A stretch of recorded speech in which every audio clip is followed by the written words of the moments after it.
Hello everybody, Andy here again. Well, hopefully a quick blog tonight, or vlog should I say.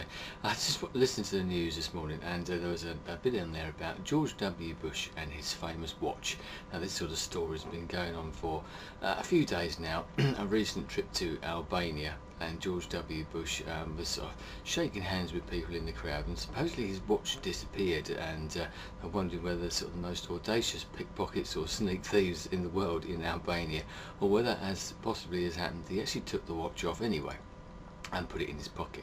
But there's sort of, something to think about, I suppose, with the old papers, etc. Got no other news to talk about, so they're sort of debating George W. Bush's watch and the fact that apparently it only costs about $20, and it's a cheap Timex watch, or it might be $50, but you get the idea. But apparently someone else today, a slightly different tack on this story, was comparing his watch with some of the watches of some of the other sort of leaders of the G8 countries, like Germany. Angela Merkel of Germany, apparently her watch is worth about $1,000. Somebody else's was $3,000. You get the idea. So George W. Bush is well down in those sort of stakes. But they were then asking, what does your watch say about you? And you could argue that George W. Bush's $20 watch could say quite a lot about him. But to be fair to him, on this sort of subject, I'm with him. Why do you need anything more than a $20 watch? After all, most people just want a watch to tell the time, don't they?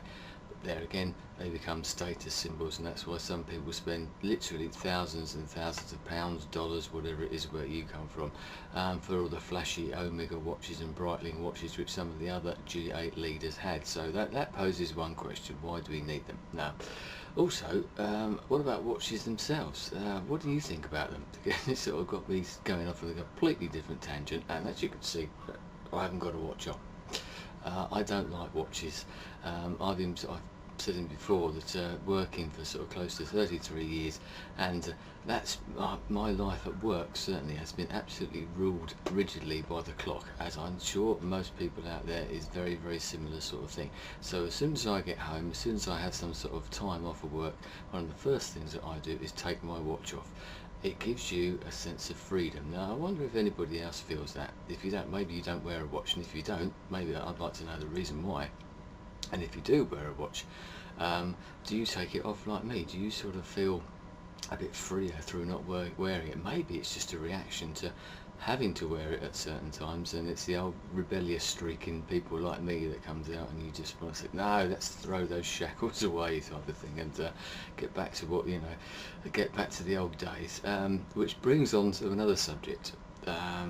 You might get that certain sense of freedom through not wearing a watch. If I try not to do it, you haven't got to think about things then. So I'm not worried about a $20 watch. I don't care. I'll certainly never spend more than about $20 of the equivalent on a watch. But the other subject that got me thinking of, another sort of slight tangent, was what did people do years and years ago before they had watches, or clocks even? Clocks have been around for a good few years now, I know, but sort of personal watches, timepieces, I suppose people used to have, the old fob watches that they used to keep in their pockets and things like that. But that's relatively new, I think.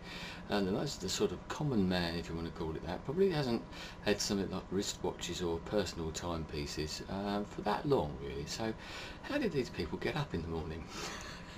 A bit of a strange subject, but you start thinking about these things and the mind starts going off in tangents.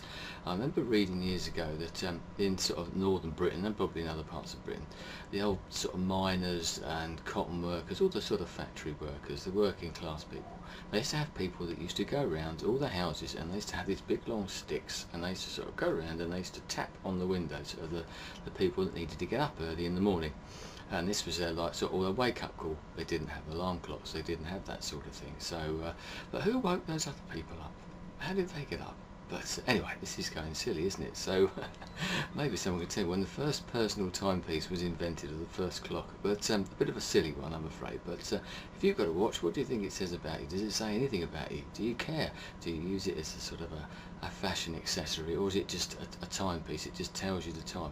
Would you be lost without your watch? It's amazing how many times you do that. You look at your watch, and then you think, well, why? I know what the time is. I've just looked at another clock somewhere. It's a habit forming thing. But if you don't wear a watch, try it. Maybe over the weekend if you're not at work. don't wear your watch and just see if it does give you that certain sort of freedom, or maybe you'll be completely lost. You won't know what time to eat or what time to go and have a drink or have a cup of coffee or meet up your friends. After all, we've got watches, we've got time, there's clocks everywhere now, there's mobile phones, etc. Anyway, very interested to know what you think on all of those sort of silly subjects. I hope you got this far with this blog, or vlog should I say, and hopefully I shall see you again very, very soon. Anyway, thanks very much. Goodbye.